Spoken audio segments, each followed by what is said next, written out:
Welcome back to our study of the history of the United Church of Canada. As we start to tell the story of the United Church, we can choose from a variety of beginning points. It's like any story.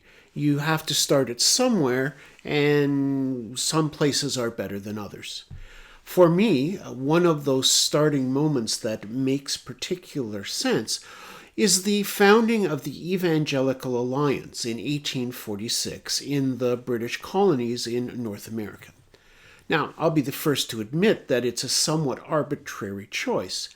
However, the reason I pick on that one is that in the formation of the Evangelical Alliance, we show the way that the various denominations active in the British colonies responded to the common issues and challenges of being Christian in mid-19th century British North America. Remember, Canada as a nation was not founded until 1867. We can start by looking at the foundational principles of the Evangelical Alliance because they are constant themes throughout the latter half of the 19th century in Canadian Protestantism. First was a shared allegiance to Christ rather than focusing on specific doctrines. In other words, they were starting with what they agreed on rather than the places where they disagreed, which is a positive step in many ways, particularly as these denominations had a history of condemning one another over their disagreements. They had made the step to say that there is more that unites us than divides us. Second, there was a focus on agreed scriptural truth, in other words, broad biblical concepts, rather than commitments to various texts that divided them. So, for instance, they could all agree to the scriptural call for loyalty to Christ, without having to agree on how that was specifically manifested. They shared a belief in the importance of Scripture, even if they disagreed on how it was to be interpreted. The third was a shared conviction that the purpose of Christian unity was to reduce the scandal of Christian division.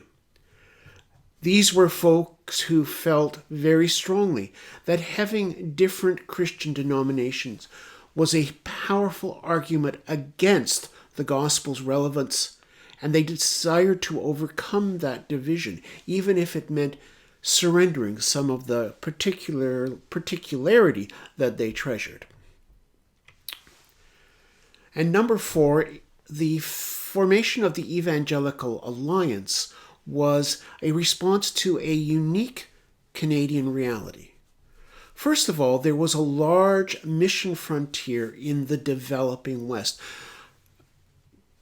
New immigrants were moving into British North America at significantly high rates. And out west of central Canada, there was very little, if any, church presence and a vast area to be evangelized.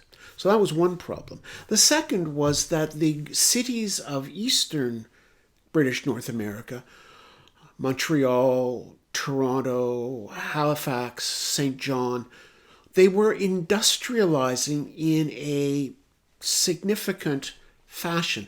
And that was creating a whole new group of people, the urban poor. And no Protestant denomination alone was able to respond to both challenges. And so the formation of the Evangelical Alliance also coincided with a series of unions, Presbyterian and Methodist family unions in the 1840s and 50s. And you can find an illustration of that in Gunn's family tree in the Schweitzer text. And it's quite striking just how many branches of those particular denominational families came together. We're going to pause now and drill down a little into the history of the various traditions to see what they bring to union. We'll start with Methodism.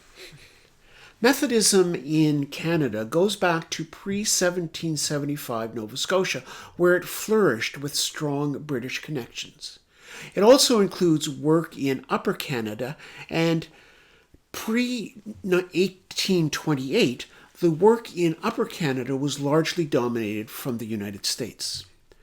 In both Nova Scotia and Upper Canada, which is now Ontario, Methodism was characterized by worship that was simple in structure and evangelical in piety, the expectation of a definite individual conversion experience, a community disciplined and sustained through the regular class meetings, an emphasis on personal devotion and the sacraments, and a concern for the welfare of others, but a conscientious avoidance of overt political action.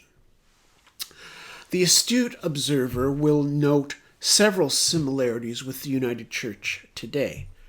However, there were also differences in style and the character of the different congregations. So you could find congregations ranging from the socially activist to the pietistic and withdrawn from the world. John Wesley, the founder of Methodism, was a strictly Orthodox Anglican. After his death, Methodists in North America tended to waver quite radically theologically. They struggled especially with a weakened emphasis on the sacrament. Wesley, as an Anglican priest, insisted that the weekly participation in the sacrament, particularly the Eucharist, was a significant and important activity for the members of Methodism. After his death, Methodists tended to drift away from that emphasis. The other thing that happened with Methodism is that the actual structures of congregational governance were quite varied. And that could result in congregations that were highly authoritarian in the role of the preacher or minister, or highly democratic with a large level of population. Prior to United Church Union in 1925, Methodists were aware of 150 years of noble history in British North America, as well as the differences amongst the various branches. And these differences arose from a series of factors. The fact that some of them arose from American-rooted Methodism, and some of them came from British-rooted Methodism. The fact that the Upper Canadian Methodists were an independent body, an independent conference, as early as 1828, while Methodists in the Maritimes achieved independent status only in 1855, so almost 30 years later. Up till that point, the Maritimers were still a subset of British Methodism, and their concerns and their interests were handled as a subset of British Methodism, rather than being their own focus. The Upper Canadian Methodists proved more willing to move away from Wesley's standards in the service of growth. So in other words, if it served the cause of growing the church, they were ready to do many new and different things, while the Maritime Methodists tended to be more traditionalist in the sense of holding strictly to the sorts of things that Wesley had taught. The Upper Canadian Methodists were also more willing to go out and seek converts, while the Maritimers tended to wait for right thinkers to join them. It was a matter of seeking out as opposed to warm welcome. If we look at Upper Canadian Methodism, and that was the branch of Methodism by sheer force of numbers that tended to dominate in the Union, the Methodists were characterized by zealous and self-sacrificing administrators and preachers. They were dominated by the model of the itinerant circuit preacher. They had a remarkably articulate and outward-looking laity who were particularly active in political affairs, church-state relations, and education. The Methodist unions following the 1840s led to a more settled and controlled vision of ministry. Some of you may be familiar with the story of the circuit rider, but for those of you who aren't, let me just briefly say that one of the founding features of North American Methodism was the itinerant circuit preacher who, in the model of John Wesley, would move, usually by horseback, from point to point to point, doing a circuit of a geographic area which might be quite extensive in size, holding services on a semi-regular basis. This was different than a congregation where individuals came to be part of the church and the church was the center. The laity in Upper Canada were particularly concerned with church-state relations and education. In Upper Canada, the de facto established church was the Church of England. The Church of England received the lion's share of government support for the churches. And so the role of other churches was always one in some degree of contention. And of course, the churches were involved in education, and so the concern about a broadly based educational model was one that occupied the attention of a great number of Methodist laity.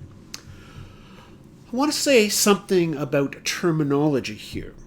The label evangelical that I've been using may carry some negative baggage for some of you, particularly as it has been co-opted by a particular form of American religion. Evangelical in the 19th century meant something very different than what it often conjures up today. It meant joyful, upright rather than uptight, holy living, diligence, and humility as common terms. It was experiential and practical and passionate. It also meant not Roman Catholic and often not Church of England. So when people self-identified as evangelical, they were identifying with those characteristics. On the other side, there were what we would now label fundamentalist traditions as well. Let me try and illustrate that.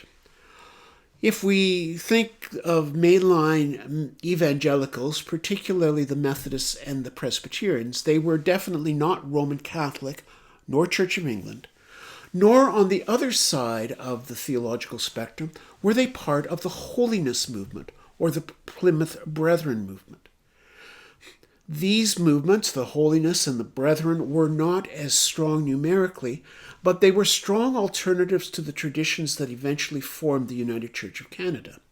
In blunt terms, they were the religious competition in many communities. Theologically, the Plymouth Brethren placed a great deal of emphasis on the atonement, the saving sacrifice of Jesus, understood in a particularly Pauline legalistic fashion. In contrast, the Methodists would place the emphasis on the believer's individual experience of repentance. You might end up in roughly similar places, but where was the emphasis? Was the emphasis on accepting the saving sacrifice of Jesus for all people and hence for me? Or was it my experience of individual repentance and forgiveness brought about because of that sacrifice of Jesus? The emphasis is really important. The Plymouth Brethren also tended to be propositional in nature. In other words, the believer's eternal salvation depended on being able to affirm various biblical affirmations about faith and deliverance, quoting chapter and verse, affirming various texts as being their own. The Methodists, by contrast, placed their reliance on the evidence of the Spirit in a believer's life. It, for the Methodists, wasn't so much which verses you knew as how you showed what God made different in your life. Members of Brethren congregations could answer the question, "Are you saved?" with propositions. In other words, they could tell you how the various biblical texts applied in their lives. They could also name quite specifically the moment and place of conversion. Many Methodists found that clarity and certainty somewhat intimidating. Because of these commitments to propositions and to very strict biblical interpretation, the Brethren were very suspicious of Methodist testimonial, and the testimonial was an important part of Methodist worship. They were the stories of the difference faith and trust made in the believer's life. The Brethren would prefer to have the emphasis be on very strict biblical interpretation of very clearly defined texts. That, they found, was less suspicious and less wishy-washy than the individual's testimonial. Another example is following the teaching of St. Paul. The Brethren were quite opposed to the leadership roles that women often played in Methodism. So there were differences that Methodists could name both from the established denominations and from what we would call more conservative denominations. In 1864, the various traditions of Methodism in Canada united to form a single Methodist church. And this was a church that was both traditional in faith and evangelical in spirit, remembering the definition of evangelical that applied in that time. They were not terribly caught up in the new biblical scholarship that was emerging at that time in England and Germany. They had worship that tended to focus on individual awareness of sin and the need for conversion. They cherished their warmth and close feelings. They placed a strong emphasis on practical Christian love expressed in the world. They tended to be the most fervently Canadian nationalistic church. Remember, in those days, the difference between the British North America and the emerging nation to the south, the United States, was still a matter in contention. Canadian Methodists tended to be the most fervently nationalistic of the Protestant denominations, and they had a practice of accommodating different opinions rather than splitting the church. There are a couple of ways that we can deal with differences generally in the life of a Christian tradition. We can, if you like, expand the tent and allow divergent opinions, and then we have to decide where the tent walls are. Or another way of dealing with division is to split the church. Well, if we can't agree on this issue, then you'll have to go your way and we'll go our way. The Canadian Methodists had a history and a tradition of incorporating divergent opinions rather than splitting. If we turn to the Congregationalist tradition brought into the United Church of Canada, we are looking at a tradition that traces its roots in England to the 1500s. Congregationalism was primarily a lay movement based in people who were disappointed in the slow pace of Protestant church reform. King Henry VIII and his successors had indeed removed the Church of England from the Roman Catholic Church. However, they did not change the church greatly. It didn't have the Pope as a head, but many of the doctrines, many of the traditions, many of the practices were still noticeably Roman Catholic in nature. Many English Protestants had hoped for a church that was more in line with the Lutherans on the continent or the Presbyterians in Scotland. So when that didn't happen in the Church of England, these so-called dissenters or independents formed local churches where the congregation was the absolute authority. Rather than deferring to a prayer book or to a bishop or to some other hierarchy, the local gathered group of Christian believers became the the source of authority. Now, from time to time, these independent congregations would group for convenience for purposes of education, perhaps an ordination service, or missionary work, but those convenience groupings had very little power and authority. Congregationalism's beliefs and convictions grow out of the centrality of the gathered church. The gathered church is made of women and men who have made a public profession of faith and gathered into covenant membership through the vote of others. So what would happen is somebody who desired to join a Congregationalist congregation would have to offer their testimonial of the moving of the Spirit and the action of Christ in their lives, and then the existing membership of the congregation would vote on whether or not to admit them. This had several results.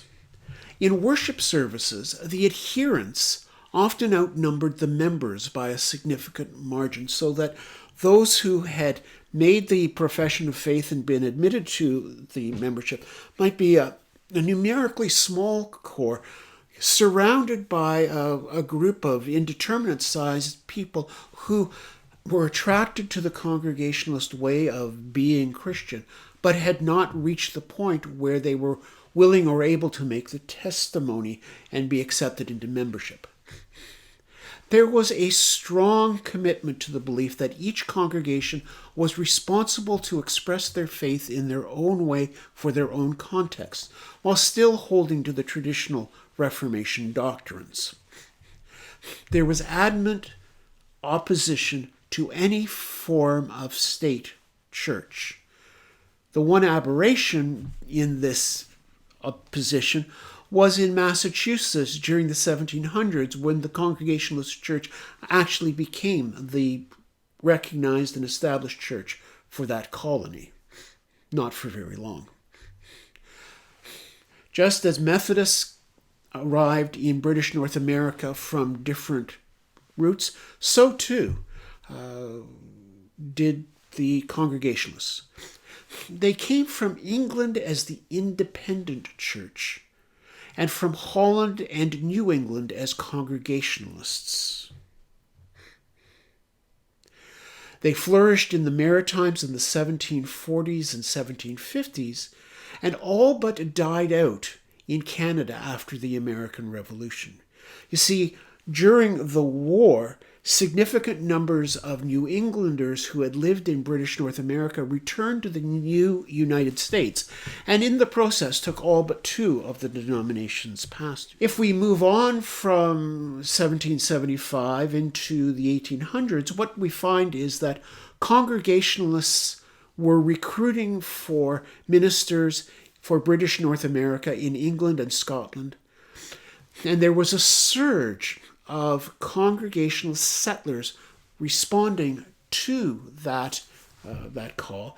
And the result was so great that the church could in fact form a college and establish a newspaper in Upper Canada. However, because of the fierce independence of each community of faith, Congregationalism always had less impact on Western Canada than the big three, the Methodists, the Presbyterians, and the Church of England. Individual congregations working individually could not establish the resources and the people power to look after a mission in the West. But what we do find in the prairie towns, there was often a spirit of social cooperation. You find this in the wheat board, the grain elevators, and so on. Cooperative life in prairie towns was often a necessity because that was the only way people were going to survive. And this spirit of cooperation often flowed into church life, where there were too few of any one tradition to support a particular congregation. There was a strong movement towards what were known as local union congregations. We might trace those to Congregationalist roots, and in 1925, 3,000 of these local union congregations joined the United Church.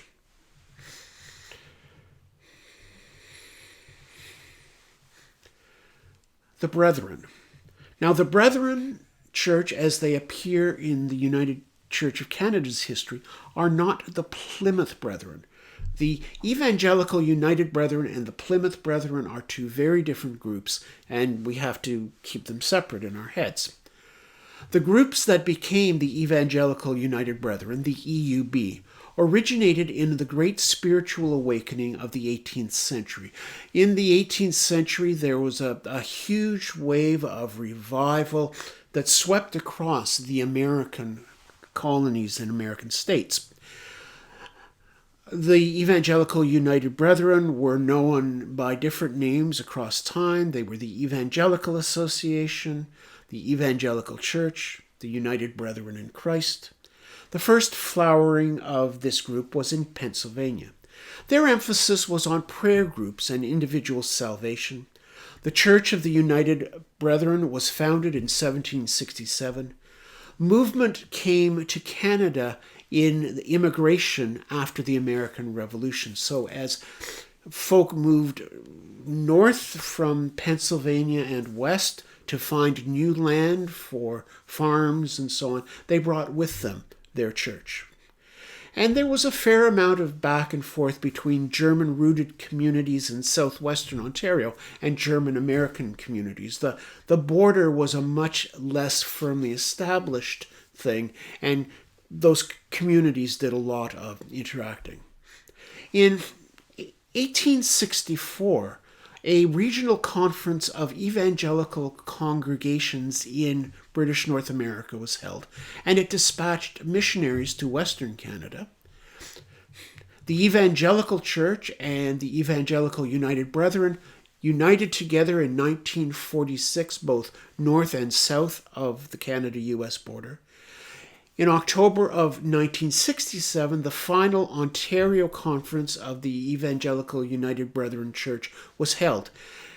It was a group of some 35,000 congregants and 38 pastoral charges, overwhelmingly in Ontario. And in that 1967 meeting, the Evangelical United Brethren Church in Canada voted to join the United Church of Canada. And so in May 1988, the final laws regarding property and so on moved through the Ontario legislature to proclaim the United Church of Canada Act 1988, which brought the Brethren into the United Church of Canada with a strong mission commitment, a desire to further church unity, one more step, significant numbers of clergy, missionary, and staff. And that's the one part of the union that is often forgotten. That the union that makes up the United Church of Canada is actually 4 denominations and the local union congregations. So let's turn to that 4th denomination now and talk about Presbyterianism. Again, we have 2 different routes, direct from the British Isles and via the American colonies. It may surprise you to learn that when the War of 1812 broke out between Britain and the United States, 8 out of every 12 residents in Upper Canada, which is now Ontario, 8 out of every 12 residents came directly from the United States. And there were similar numbers in the Maritimes. And so there was always a great fear that the local population would support foreign invaders. And indeed, you can read the story of the Fenian raids along the Niagara Peninsula, where the assumption was that when Americans came across the border, the local population would rise to join them. That didn't happen, but it was still a concern. There was another large influx of immigrants with Presbyterian connection came following the Napoleonic Wars in Europe, which ended in the 18-teens. The retired soldiers in the various Highland regiments were often given grants of land. Those grants of land, remember these were soldiers generally coming from Scotland, forming these Highland regiments, and then they were granted land, usually in the colonies. And so what happened was that the regiments would be settled on their farms together. And so in various places, what you had was not only a solidly loyal population, but a ready-made and trained militia. So again, as an example, if you think of Upper Canada or Ontario, you find land grants being given to Highland regiments all along the border with the United States. A further wave of immigration came as a result of the Highland clearances, which is that sad part of Scottish history and where Scottish lords were clearing their lands of the small farmers and crofters to make way for sheep. Many of those thrown off the land moved into miserable conditions in the industrializing British cities before moving on to the North American colonies. These, in turn, were joined by successive waves of Irish immigrants fleeing the famine, and often those Irish immigrants were Presbyterian as well. Because of its nature and its commitment, Presbyterianism struggled with the different realities of the, quote, New World. Communication was a major challenge. For example, in 1834, William Fraser needed a month and a half to go from Pictou, Nova Scotia, to London, Upper Canada. Now, that's an extreme example, but you see the difficulties, and the new context put a really heavy strain on a church system that was based on decision-making bodies drawn from several congregations. The presbytery is a body made up of the teaching elders, the clergy, and the ruling elders, the laity, in various congregations. And to do their work, they needed to come together. And with the difficulties of communication, they tended to drift apart.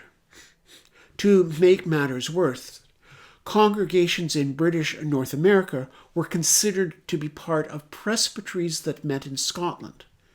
And those were bodies where they had little or no say and little influence. They were challenged in terms of polity. Presbyterian polity required the close supervision of congregations. And the visits from the presbyteries in Scotland were rare, and they tended to be more goodwill than oversight of doctrine and practice. As a result, the Presbyterian groups in Canada, they tended to grow in different directions from the old country and from one another. Unique part of their history. Most of the early congregations were formed by cessationist ministers rather than ministers of the Church of Scotland, which was the established church. Between 1690 and 1910, the Presbyterian Church worldwide experienced 13 divisions, 13 splittings of the body of the Presbyterian Church. And those were usually regarding church-state relationships in the old country. The cessationist churches tended to be very fervent. And one of the things that happens with very fervent traditions is they produce more clergy. These cessationist churches produced more clergy than could be employed in Scotland, and often the excess were shipped to British colonies around the globe because they were willing to accept lower pay, more hardship, and greater disorganization than the established church clergy would tolerate. However, because of the absence of other clergy, Presbyterians who would normally and nominally be aligned with the Church of Scotland were happy to accept the ministrations of cessationist clergy. But then you take them out of Scotland, and many of the reasons for the bitter separations became strangely irrelevant in the new country. Presbyterianism was also challenged by their expectations around education and training. They had a historic expectation of a highly educated clergy, meaning clergy who had university training. And the rough and tumble of the frontier did not accommodate that well. Presbyterianism was not at all inclined to use lay preachers, which the Baptists and the Methodists did. They insisted that their preachers, their ministers, had to be regularly trained and ordained. And the economic and social conditions in the colonies led, on the one hand, to the lowering of clergy standards in the United States, and on the other, to constant pleas in letters to Scotland for more clergy. More clergy. We need clergy. Please send us more clergy. Those letters were going back to Scotland. Presbyterians were also challenged by their adherence to the parish system. A congregation was conceived of as a settled minister in the midst of a financially supporting community. So there would be a congregation, there would be a church building with a minister, and the congregants would come to it, which was a major issue in the far-flung and sparsely populated colonies. And there are many records of tours of the countryside by Presbyterian clergy, but these tended to be more in terms of finding lost Presbyterians rather than making converts. In Upper Canada, Presbyterians found themselves caught between the Church of England and the Methodists. The Church of England maintained that it was the only established church, therefore it demanded the lion's share of respectability and government support. The Methodists, on the other hand, were aggressive in gathering new converts and establishing new congregations. And so in this new world situation, previous divisions of Presbyterians were overcome, and we find a series of mergers taking place which led to the foundation of the Presbyterian Church in Canada in 1875. That's a fact which still amazes the Presbyterians in the United States, who have not been able to accomplish such a union. In fact, in the last 20 years, new Presbyterian denominations have arisen. We can highlight one major difference between the Canadian and the American experience of Presbyterianism, and that's the impact of race and the legacy of the Civil War, which led to generational tensions and separate denominations which have often proven impossible to overcome. And so we find the Presbyterian churches in Canada generally characterized by an allegiance to the traditional forms of worship in the Westminster Confession and the Westminster Directory for public worship, which were brought from Scotland. They had common forms of organizations. They had a practice of congregations calling ministers to serve without the interference from the state. They were all suffering membership and resource pressure from other denominations. And there was a strong desire for a united Presbyterian presence in the newly emerging Dominion of Canada.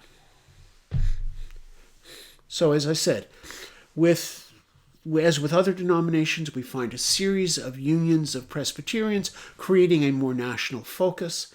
In 1881, there was a Canadian Presbyterian-produced hymnary replacing the collections from Scotland. There was a national office and a publishing house in Toronto, and the Presbyterian Church in Canada became a founding member of the World Alliance of Reformed Churches in 1877. And it was the link with the World Alliance of Reformed Churches that tended to replace the more direct link to the Scottish Presbyterian churches. And so we have the rough sketch of the stories of the founding traditions that came together to become the United Church of Canada.